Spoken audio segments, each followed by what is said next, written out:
Live news, खबर तो पक्की है। नमस्कार, मैं शंभू कुमार, आप देख रहे हैं लाइव 24 न्यूज में। हम अभी हजारीबाग में हैं और मेरे साथ इंडिया गठबंधन यानी कांग्रेस पार्टी से मुन्ना सिंह हैं, यहाँ के प्रत्याशी, और इनसे बात करेंगे, कई सारे सवाल करेंगे कि 13 तारीख को चुनाव है, 13 नवंबर को। उससे पहले हम बात करेंगे सर कि आप अभी जनता के बीच में जा रहे हैं, सुबह 6 साढ़े 6 बजे से लगे हुए हैं जनता के बीच में। आप किस मुद्दों को लेकर जा रहे हैं, किस बात को लेकर जा रहे हैं कि हम अगर विधायक बनते हैं तो मैं आपके लिए ये करूँगा वो करूँगा? देखिए, हजारीबाग सदर विधानसभा का पूरा एक रोड मैप मेरे पास बना हुआ है। हजारीबाग सदर विधानसभा के सभी प्रखंडों का, कटकमसांडी, कटकमदाग, दारू और नगर निगम सदर, सभी प्रखंड का अलग अलग समस्या है। सभी प्रखंड के सभी पंचायतों का अलग अलग समस्या है, उसका एक रोड मैप बना हुआ है। लेकिन हजारीबाग का जो मेजर समस्या आज के दिन में है वो है कि यहाँ पर बिजली की जो समस्या है वो क्या है कि तुरंत थोड़ा सा भी आंधी पानी आता है तो लाइन यहाँ 1 दिन 2 दिन पूरा दिन लाइन गायब रहता है। दूसरा है कि उसका हम लोग अंडरग्राउंड केबल करने का हमारा ये है। दूसरा है कि हजारीबाग का जो मेडिकल हॉस्पिटल है, सदर हॉस्पिटल जिसको हम लोग यहाँ कहते हैं, उसका बिल्डिंग्स बन गए लेकिन वहाँ पे जो इंटरनल व्यवस्था जो है वो अप टू द मार्क नहीं है। जिसके चलते क्या होता है, छोटे छोटे केस में भी, न्यूरो के केस में, कार्डियो केस में तुरंत लोगों को रांची जाना पड़ता है। तो उसको अगर थोड़ा हम लोग इक्विपमेंट्स और अच्छे डॉक्टर्स अगर यहाँ पर प्रोवाइड करते हैं तो निश्चित रूप से यहाँ के लोगों को लाभ मिलेगा। तीसरा है कि जो हजारीबाग नगर निगम है उसमें फुटपाथ के जो दुकानदार भाई जो हैं उनके लिए अगर हम लोग वेंडर मार्केट अगर बना पाते हैं, बना लेते हैं, जो हमारी एम है, तो हजारीबाग शहर को जाम से भी छुटकारा मिलेगा और लोगों को स्थायी रोजगार की भी व्यवस्था होगी। निश्चिंत होकर के काम करें। जी जी जी जी, ये हमारा 3 मुद्दा महत्वपूर्ण है। जी अब आप सवाल करते हैं कि यहाँ बीजेपी और इंडिया गठबंधन के बीच में जैसे ही चुनाव आता है तो चुनाव से पहले बीजेपी के नेता या बीजेपी पार्टी कई सारे ऐसे वर्ड इस्तेमाल करते हैं कि लोगों के बीच में भाईचारा खत्म होता है। एज फॉर एग्जांपल हम बात करेंगे, गिरिराज सिंह की बात करेंगे। गिरिराज सिंह ने उन्होंने सीमांचल में जाकर स्टेटमेंट दिया कि अगर कोई तुम्हें 1 थप्पड़ मुस्लिम मारता है तो तुम इसे 100 थप्पड़ मारो, अपने घर में भाला कट्टा रखो ताकि अपने आप को सुरक्षित रहो। तो आप इसका क्या काउंटर करेंगे आप सर? देखिए, काउंटर हम करने का पहला चीज़ बताते हैं कि माननीय गिरिराज सिंह जी सीनियर लीडर हैं, उन लोगों को समाज में प्रेम फैलाने की बात करना चाहिए।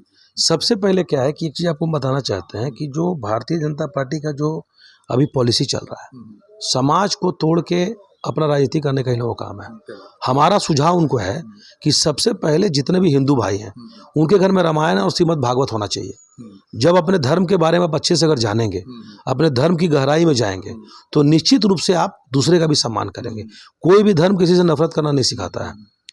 तो सबसे पहले मेरा ये कहना है कि सभी लोग, जितने भी लोग जो बोलते हैं हम सनातनी हैं, वो नियमित माने रामायण का पूरा जानकारी उनको हो, श्रीमद् भागवत का जानकारी हो, और उसके बाद बहुत सारे हमारे ग्रंथ तो इतने हैं जिनका कोई अंत नहीं है। और एक चीज़ जान लीजिए, हमारा जो हिंदू धर्म है वो भगवान राम उसके मेन आधार है हमारे। तो भगवान राम का एक, उनका भगवान होते हुए भी एक मनुष्य के रूप में आके एक संदेश दिए कि आपको सबसे प्रेम करके चलना चाहिए।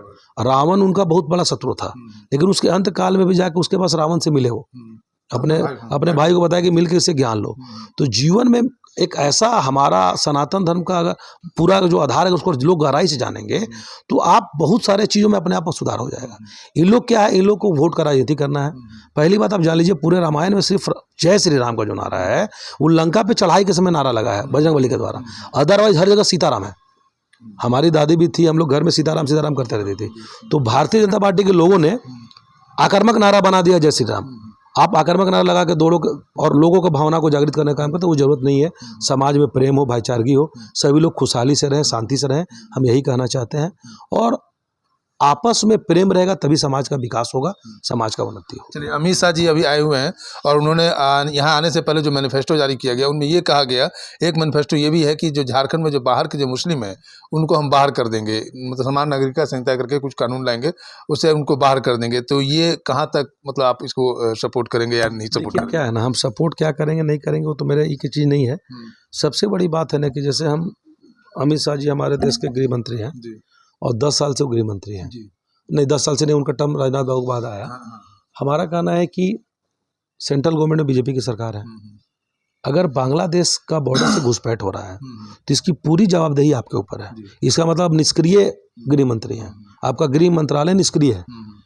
क्योंकि अगर आपके बॉर्डर से कोई बाहरी अगर विदेशी घुसपैठिया हो रहा है, आप उसका इनकाउंटर कीजिए, उसको पकड़ के बंद कीजिए, ये तो आपके अधिकार क्षेत्र के अंदर है, कौन आपको रोक रहा है? ये बिना मतलब का जुमलेबाजी करने का जो आदत है ये अच्छा नहीं है। समाज में सिर्फ चुनाव के समय ये लोग गलत प्रचार करके समाज में गलत संदेश फैलाने का काम करते हैं। और ऐसे भी देखिए सभी जगह ऐसा कुछ नहीं है, पॉलिटिकल मामला छोड़ दीजिए तो मैक्सिमम जगह पे लोग शांति से और अच्छे से रह रहे हैं। तो लास्ट सवाल ये रहेगा कि 13 तारीख को चुनाव है, 13 तारीख को चुनाव के दिन अपने मतदाता को आप क्या कहेंगे, अपना संदेश क्या देंगे?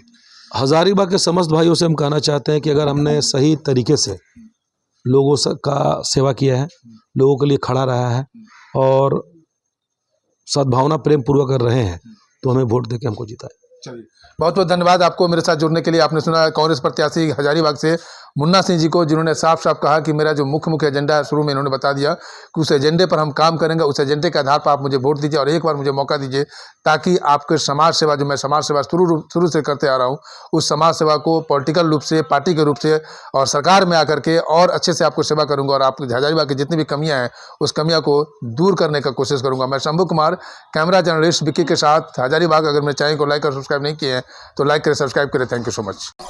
लाइव न्यूज, खबर तो पक्की है।